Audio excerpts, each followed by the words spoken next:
How to pin chats on Instagram. Hello everyone, this is Sabrina here to help you today. So without any further ado, let's get right into the video. So first, open your Instagram and then go to the chat section. Tap and hold the chat you want to pin. A several options will appear over here and one of them should be pin chats option.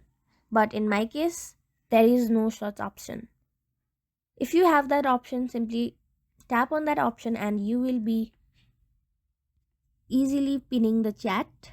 But if not, make sure you have the latest version of Instagram. Go to go to Play Store and then search for Instagram. Then make sure you have the latest version by seeing if there is an update button. Next step, tap and hold the Instagram app, then go to app info. Go to its storage section, then tap and clear cache. And wait for that feature to be loaded on your app.